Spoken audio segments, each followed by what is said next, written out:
Visionnez la capsule en entier. Cela vous permettra de mieux comprendre l'ensemble du processus.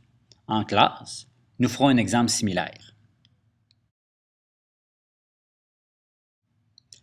Voici maintenant un petit rappel de certaines choses que nous avons déjà vues. L'air latéral. Lorsqu'on parle de l'air latéral, on parle de l'air qui constitue le pourtour du solide, le pourtour. Et le pourtour, ce sont les parois latérales ou les murs. Qu'est-ce qui est autour du solide? L'air latéral, les parois latérales ou les murs. Lorsqu'on regarde l'air des bases, les bases, en réalité, c'est l'air du dessous du solide et aussi du dessus du solide. Bien, en réalité, on pourrait dire que les bases, un peu plus vulgarisées, représenteraient le plafond et le plancher. Plafond et plancher.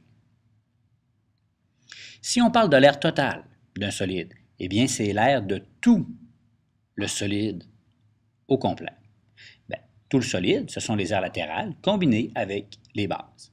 L'air total, les aires latérales avec l'air de chacune des bases. Pour nous simplifier la tâche, nous devrons dessiner le développement de chacun des solides et prendre soin d'y indiquer toutes les mesures. Toujours bien important, rappelons-nous un dessin avec les mesures, ou au lieu de faire un petit développement, on pourra aussi dessiner l'objet. Si on parle de l'air latéral, il y aura des abréviations que nous allons utiliser dans les formules. On parlera de AL, air latéral. L'air des bases, on parlera de AB, B pour base, en indice. Et de l'air total, on parlera de AT, pour air total. L'air des prismes. Soit un prisme droit ayant une hauteur de 25 cm et dont la base mesure 12 cm sur 4 cm. Trouve l'air total de ce prisme.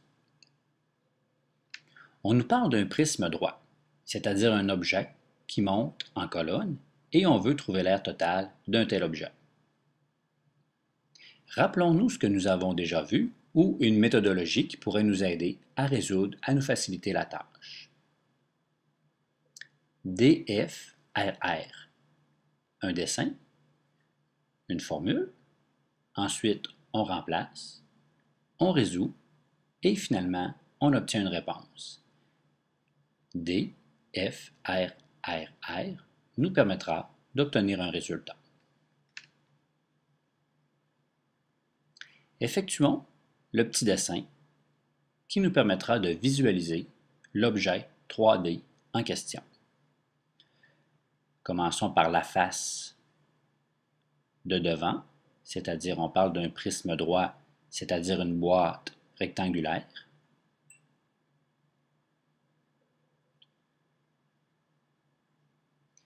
Par la suite, nous allons tracer des droites parallèles qui donneront l'impression d'un objet en 3D. Les droites parallèles doivent avoir la même longueur. Et on relie l'extrémité de ces droites. Il est possible d'ajuster les petites longueurs manquantes. Et on a vraiment l'impression que nous venons de créer une boîte, c'est-à-dire un prisme droit. La hauteur du prisme est de 25 cm. Sur le dessin, allons placer les mesures, 25 cm de hauteur. On nous dit que la base mesure 12 cm sur 4 cm. La base, c'est le plancher, 12 cm ici, par 4 cm, c'est-à-dire l'autre mesure.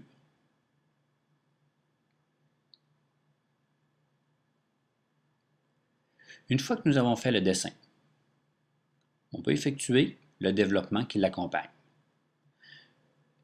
Le développement d'un tel prisme s'apparentera à un grand rectangle qui constituera l'aire latéral et aux bases qui s'y rattacheront. Pour y parvenir, on trace un grand rectangle ou une bande qui est la portion latérale. Au centre de ce rectangle, on pourra y appliquer une coupure. En réalité, ce sera un endroit où est-ce que l'on pliera. On trace un côté un peu plus petit qui représentera le 4 cm et à l'autre extrémité, encore là, un côté légèrement plus petit qui sera le 4 cm. La portion supérieure et inférieure qui représente les bases, eh bien, nous sommes en train de les représenter.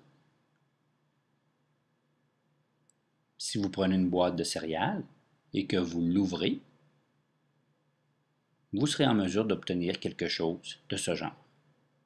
Une fois le développement fait, nous allons identifier les bases et par la suite, nous allons tenter de placer les diverses mesures.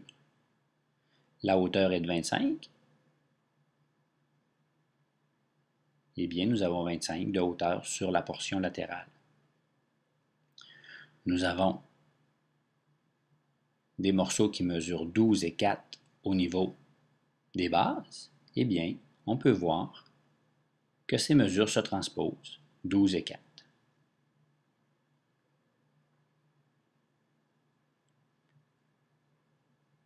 Les côtés vont s'ajuster un sur l'autre. Bien évidemment que le 4 et le 4 doivent coïncider. Ce sera la même chose de l'autre côté. Et pour la base, du haut aussi. Et on reporte les mesures sur le développement.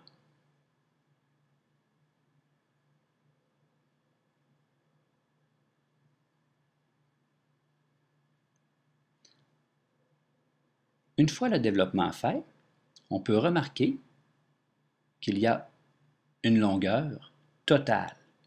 C'est-à-dire que si on prenait les rectangles et qu'on le dépliait, la portion latérale, eh bien, nous ferions 12 plus 4 plus 12 plus 4 et on obtiendrait d'un bout à l'autre une longueur qui correspond à 32. Cette longueur, nous le verrons plus tard, représentera le périmètre de la base, c'est-à-dire d'une extrémité à l'autre, où le tour 12, 4, 12 et encore 4, qui donnera le périmètre de la base. Bien important comme concept.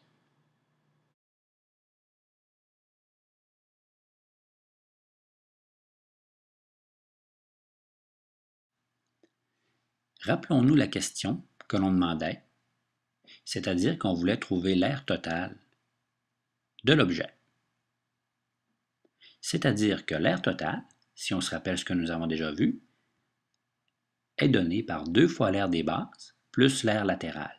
En réalité, le prisme est constitué de 2 bases et de la portion latérale.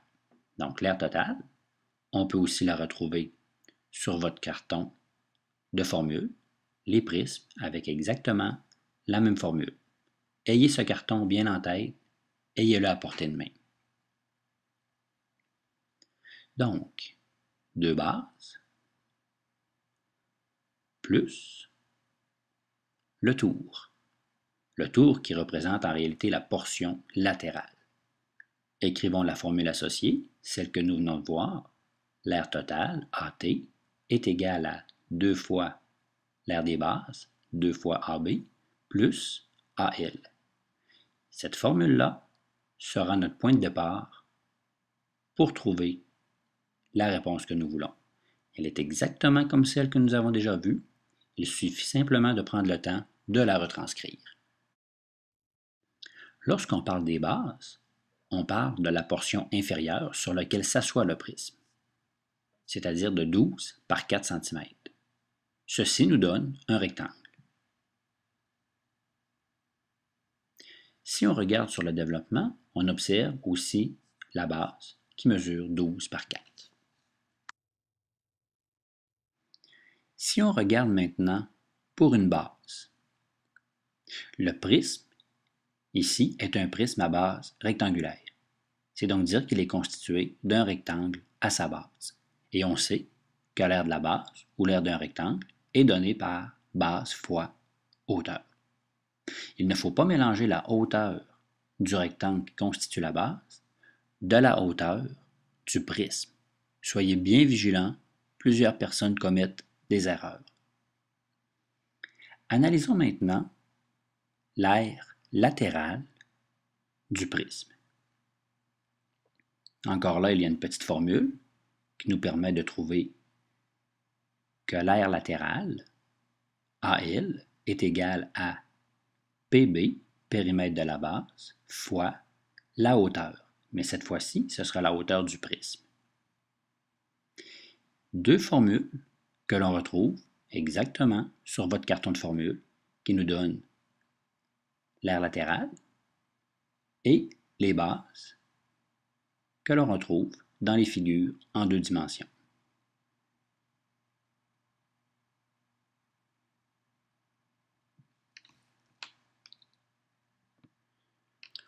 Poursuivons maintenant avec ces deux formules que nous allons aller introduire dans celle que nous avions au départ, c'est-à-dire que l'aire totale est égale à 2 fois l'aire des bases, mais rappelons-nous que les bases sont des rectangles, et l'aire, c'est base fois hauteur, plus l'aire latérale, et l'aire latérale, sur le carton, la formule nous donne que c'est périmètre de la base fois la hauteur. Le périmètre de la base, ce sera le pourtour de l'objet, c'est-à-dire 32 cm, et la hauteur de l'objet, ici, est réellement de 25. Si on veut aller trouver maintenant une base, nous devrons prendre les mesures de la base, c'est-à-dire 12 et 4 cm. Attention de prendre les bonnes mesures au bon moment. Transposons le tout, c'est-à-dire le dessin fait. La formule vient d'être écrite et comprise. Il suffit de remplacer pour pouvoir évoluer. L'aire totale sera donc égale à 2 fois la base du rectangle, 12, multiplié par la hauteur du rectangle, c'est-à-dire 4. Encore là, ne mélangez pas avec la hauteur du prisme. Plus le périmètre de la base, qui est 32, 12 plus 4 plus 12 plus 4, le périmètre de la base, 32, qui multipliera à son tour la hauteur, mais la hauteur réelle du prisme, 25. Une fois que nous avons remplacé les valeurs, eh bien, nous pouvons commencer à résoudre ou calculer. Comme nous l'avons vu, résoudre. Il suffira de multiplier pour trouver que l'aire totale est égale à 2 fois 12 fois 4, qui donne 96, plus 32 fois 25, qui correspond à 800. L'aire totale sera le cumul des bases, des deux bases, plus l'aire latérale, c'est-à-dire 896. Mais 896 quoi? Centimètres carrés, puisque l'aire est toujours donnée en unités carrées. Nous avons la réponse pour l'aire totale. Reste à écrire une petite phrase qui dit que l'aire totale est 896 cm². À la fin du processus, on constate dans nos démarches que l'ensemble des étapes du DF3R, DEFRE, sont présentes. On voit dans l'ensemble une belle structure, des formules, des calculs, une représentation visuelle, une réponse finale clairement identifiée dans une phrase. C'est un problème bien réalisé.